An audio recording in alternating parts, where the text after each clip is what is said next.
দিনটা ছিল শনিবার, আর এটা ছিল আমাদের শেষ weekend as a family of 3।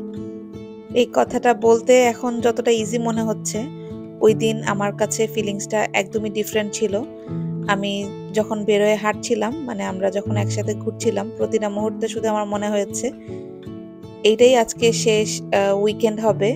Amelia only child হিসেবে আমরা একসাথে কাটাচ্ছি।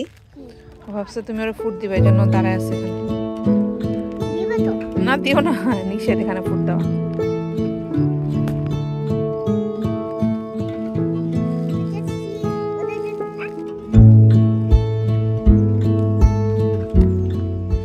আমার ডেলিভারির দিন যত আগাচ্ছিল, আমার মধ্যে একটাই ভয় কাজ করছিল যে আমি অ্যামেলিয়াকে রেখে হসপিটালে কিভাবে থাকবো, আর হচ্ছে ডেলিভারির পরে অ্যামেলিয়া ব্যাপারগুলো কিভাবে নিবে, আমরা মানে ও কিভাবে অ্যাডজাস্ট করবে।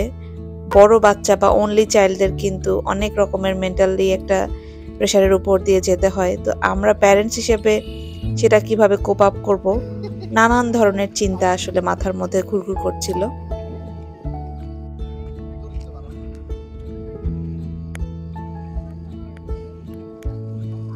আসলে মায়েরা মনে হয় একটু বেশি চিন্তা করে। আমার সবসময় শুধু মনে হতো অ্যামেলিয়া পারবে কিনা। তবে অ্যামেলিয়ার বাবার অলওয়েজ ওর প্রতি একটা কনফিডেন্স ছিল, আর ও আমাকে সবসময় বলতো যে অ্যামেলিয়া একটা বেস্ট সিস্টার হবে, তুমি দেখে নিও।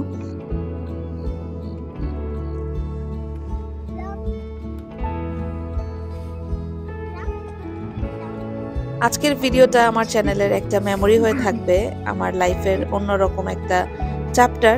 এটা বলতে গেলে আমার লাইফের একটা চ্যাপ্টারের এন্ডিং পার্ট বলতে পারেন। ইকুয়ালি নতুন একটা চ্যাপ্টারের ওপেনিং হবে, সেটার জন্য ভীষণ রকমের এক্সাইটেড ছিলাম। কখন আসবে, কখন দেখতে পাবো, সবকিছু মিলিয়ে এই তো লাইফের একটা চড়াই উতরাই, ups and downs, mix feelings. ইমোশনালও লাগছিল, আবার ইকুয়ালি এক্সাইটেডও লাগছিল। তো ভাবলাম এই ছোট্ট ভিডিওটা আমার চ্যানেলে রেকর্ড হয়ে থাকুক আমার জন্য। আজকের মতো বিদায় নিচ্ছি।